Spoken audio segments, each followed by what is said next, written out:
Good morning विद्यार्थी मित्रांनो. आपण या ठिकाणी प्रकरण क्रमांक 4 व्यावसायिक सेवा या प्रकरणाला आपण सुरुवात केलेली होती.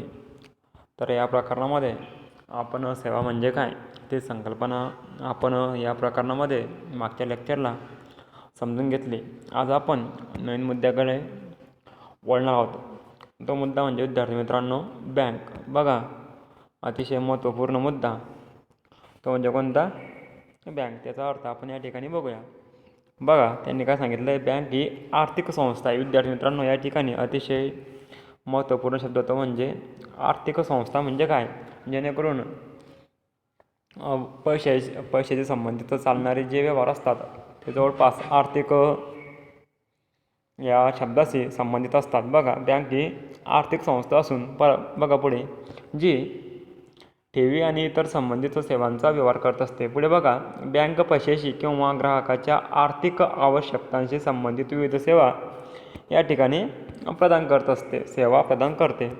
पुढे बघा, भारतीय बँकिंग नियमन कायदा 1949. बघा, त्यांनी कायदा सांगितला आहे कोणता? 1949 नुसार. अतिशय महत्त्वपूर्ण शब्द या ठिकाणी आहे.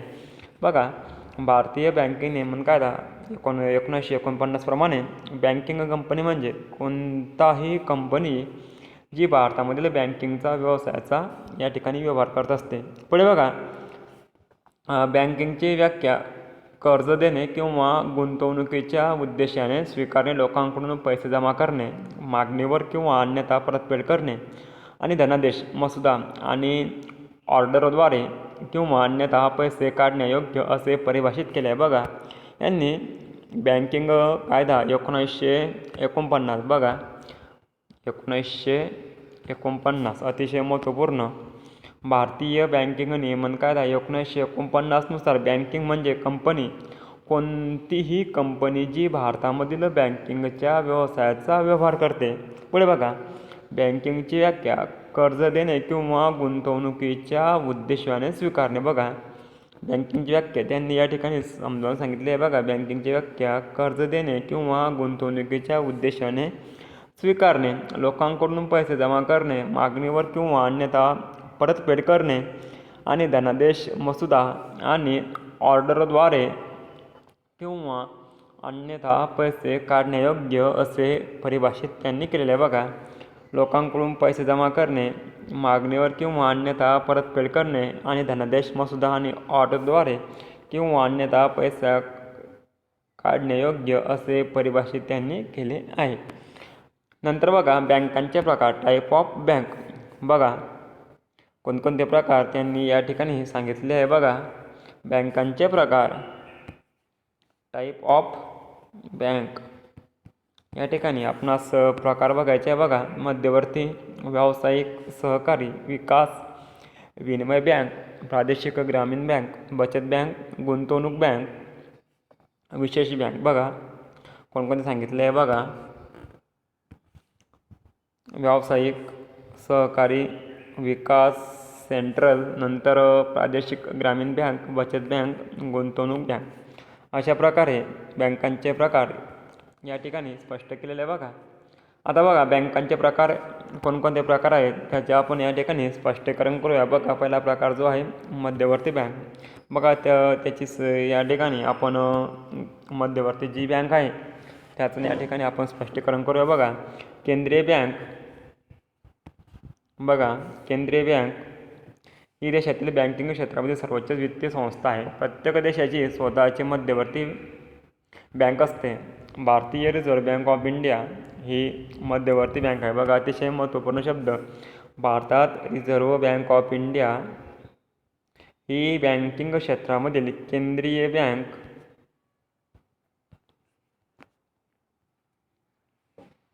देशातील बँकिंग क्षेत्रामध्ये सर्वोच्च वित्तीय संस्था आहे. कोणती संस्था आहे विद्यार्थी मित्रांनो? या ठिकाणी वित्तीय संस्था आहे. पुढे बघा, प्रत्येक देशाची स्वतःची मध्यवर्ती बँक आहे. भारतात रिझर्व्ह बँक ऑफ इंडिया ही मध्यवर्ती बँक आहे. भारतीय रिझर्व्ह बँक अधिनियम 1944 अंतर्गत 1944 अंतर्गत रिझर्व्ह बँकेची स्थापना 1945मध्ये झाली. कधी स्थापना झाली? 1945मध्ये झाली. RBI, आता बघा, रिझर्व्ह बँक ऑफ इंडियाची स्थापना कधी झाली? 1945मध्ये झाली. नंतर जी काय RBIची जी कार्य आहेत ते आपण या ठिकाणी स्पष्ट करूया. बघा, देशासाठी आर्थिक धोरण ठरवते, चलना जे नोटा असतात, चलनी नोटा, ते छापण्याचं काम या ठिकाणी RBI करत असते. नंतर सरकारची बँकर म्हणून काम करण्याचं काम. नंतर व्यावसायिक आणि इतर बँकांची शेखर बँक म्हणून या ठिकाणी आपली RBI नेहमी कार्य करत असते. पुढे बघा, नंतर दुसरा प्रकार आहे विद्यार्थी मित्रांनो, व्यावसायिक बँक. बघा, व्यावसायिक बँक एखाद्या देशाच्या आर्थिक आणि सामाजिक विकासामध्ये महत्त्वपूर्ण भूमिका बजावत असतात. बघा, कोणत्या क्षेत्रामध्ये? व्यावसायिक बँका एखाद्या देशाच्या आर्थिक आणि सामाजिक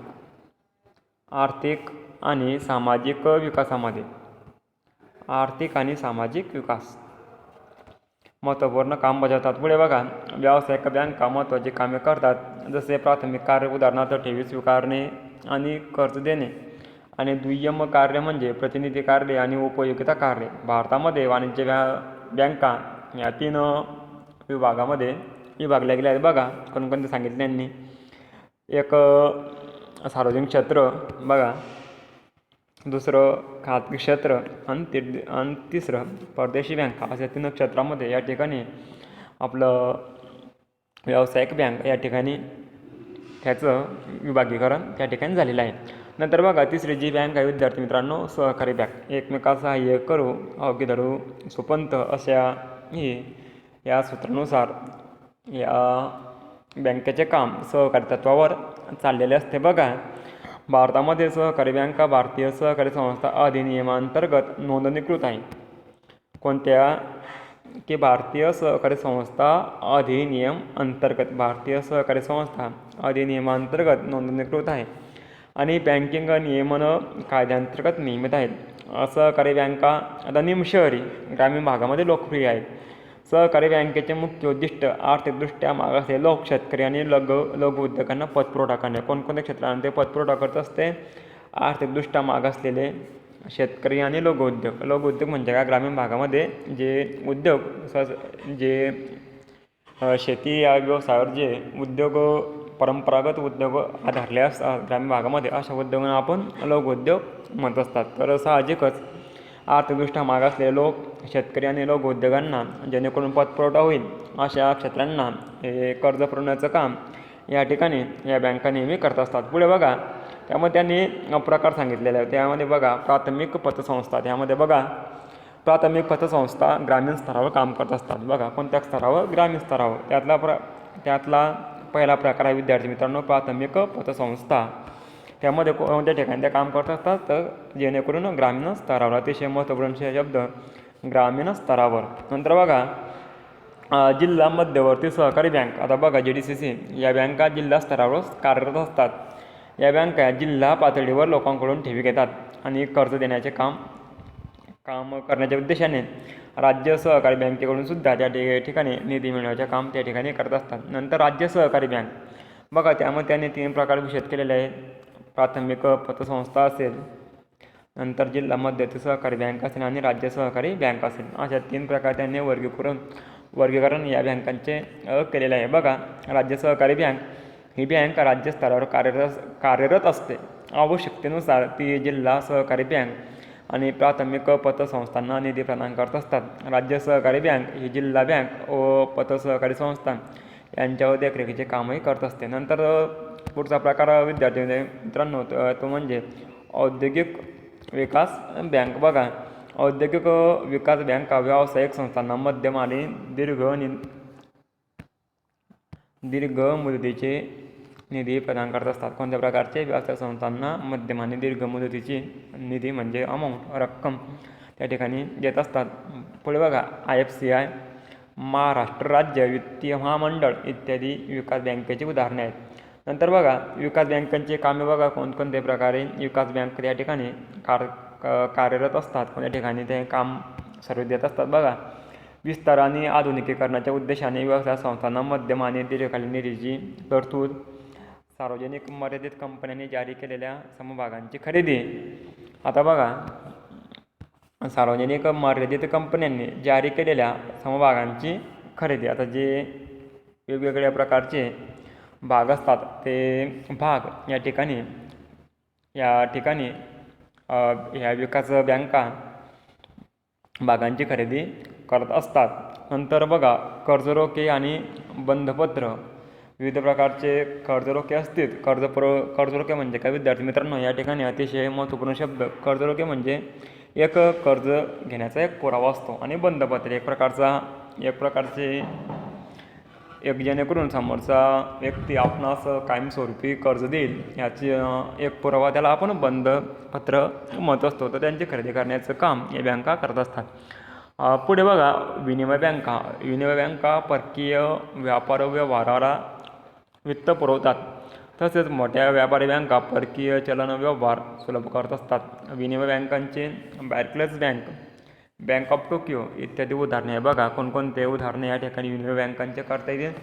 बार्क्लेज बँक, बँक ऑफ टोकियो इत्यादी उदाहरणे आहेत. विनिमय बँकांची काही कामे खालीलप्रमाणे आहेत. कोणकोणते कामे आहेत बघा.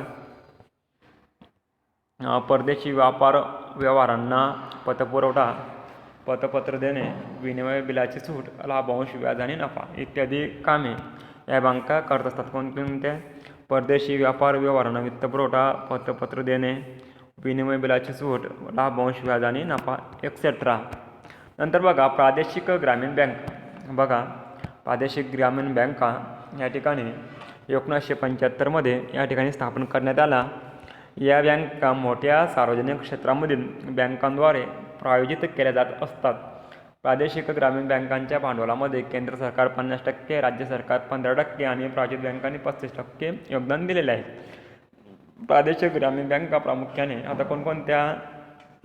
कोणत्या ठिकाणी या प्रादेशिक बँका या ठिकाणी पतपुरवठा किंवा वित्तपुरवठा करत असतात. तर बघा, प्रामुख्याने ग्रामीण आणि निमशहरी. नंतर बघा, बचत बचत बँकांचे उद्दिष्ट जेणेकरून ग्रामीण भागामध्ये लोकांच्या बचतीला जास्तीत जास्त सवय या ठिकाणी लागावी या दृष्टिकोनातून या बँकांची स्थापना केली गेली.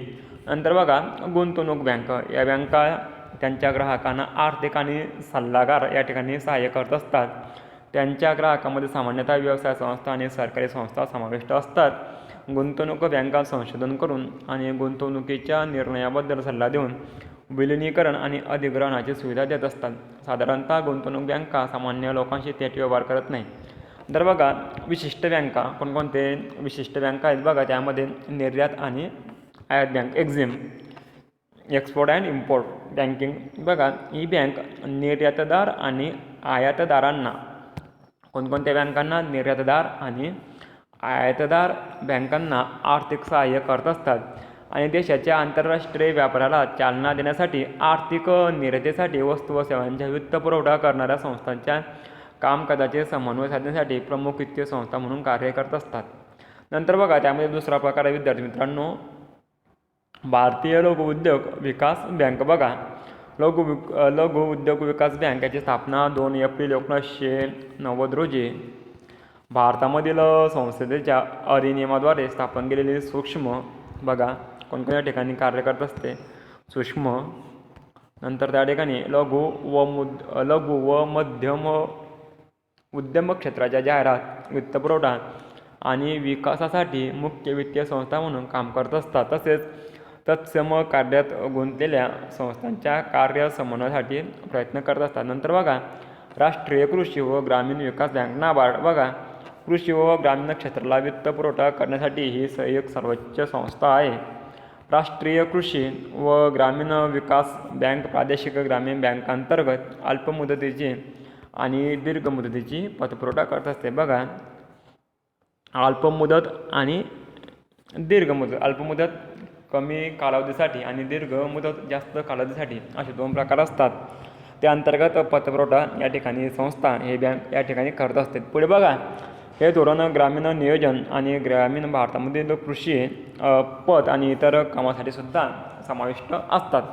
नंतर बघा, बँकिंगची नवीन प्रॉडक्ट. बघा, या या ठिकाणी हा नवीन मुद्दा या ठिकाणी आहे बघा. लघु वित्त बँका लहान आर्थिक बँक परवाना असलेल्या बँका आहेत आणि ठेवी आणि कर्ज देण्याची मूलभूत बँकिंग सेवा प्रदान करत असतात. या बँकांमधील उद्दिष्ट म्हणजे इतर बँकांकडून सेवा न दिल्या जाणाऱ्या अर्थव्यवस्थेच्या भागांना आर्थिक समावेश देणे, जसे की लघु उद्योग, लघु आणि सीमांत शेतकरी, सूक्ष्म आणि लघु उद्योग आणि असंघटित क्षेत्रातील घटक. बघा त्या ठिकाणी त्यांनी कोण सांगितलं आहे, या बँकामागील उद्दिष्ट म्हणजे इतर बँकांकडून सेवा न दिल्या जाणाऱ्या अर्थव्यवस्थेच्या भागांना आर्थिक समावेश देणे, जसे की लघु उद्योग, लघु आणि सीमांत शेतकरी, सूक्ष्म आणि लघु उद्योग आणि असंघटित क्षेत्रातील घटक. अस्तित्वात असलेल्या बिगर बँकिंग वित्तीय कंपन्या, सूक्ष्म वित्त संस्था आणि स्थानिक क्षेत्रामधील बँका या लहान वित्त बँका होण्यासाठी अर्ज करू शकतात. या बँकांची जाहिरात एकतर व्यक्ती, कॉर्पोरेट, ट्रस्ट किंवा सोसायट्यांद्वारे केली जाऊ शकते.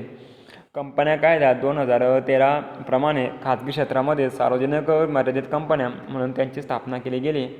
त्यांचे संचालन रिझर्व्ह बँक ऑफ इंडिया 1944 बघा रिझर्व्ह बँक ऑफ इंडिया 1944 अंतर्गत बँकिंग नियमन कायदा 1949च्या या तरतुदीप्रमाणे केले जात असते. या बँकेसाठी कोणतेही क्षेत्रीय निर्बंध नसतात.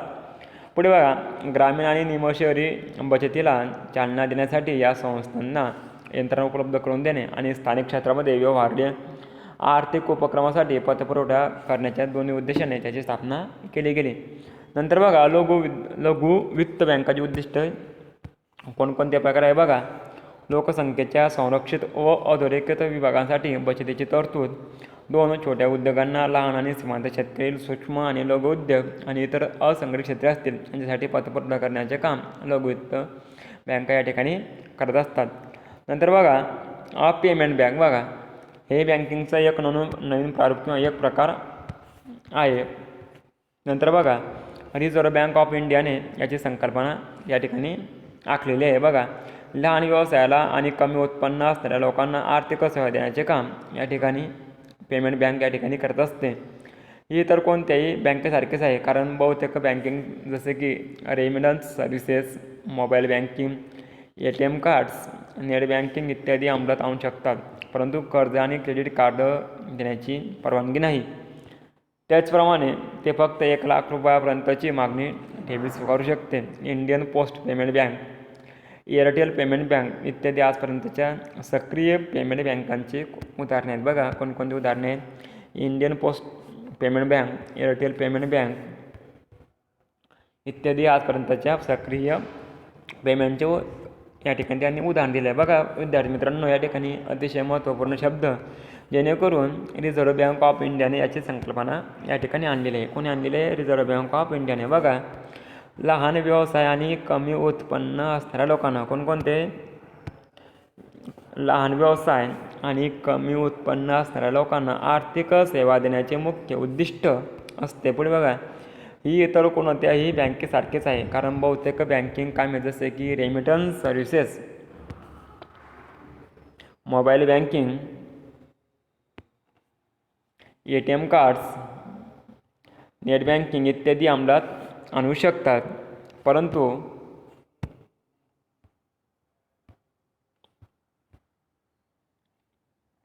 कर्ज आणि क्रेडिट कार्ड देण्याची परवानगी नाही. त्याचप्रमाणे ते फक्त 1 लाख रुपयापर्यंतच या ठिकाणी मागणी ठेवी स्वीकारू शकते. Indian post payment bank, Airtel payment bank इत्यादी आजपर्यंतच्या सक्रिय पेमेंट बँकांचे काही उदाहरणे आहेत. उर्वरित लेक्चर आपण पुढील लेक्चरला कंप्लीट करूया.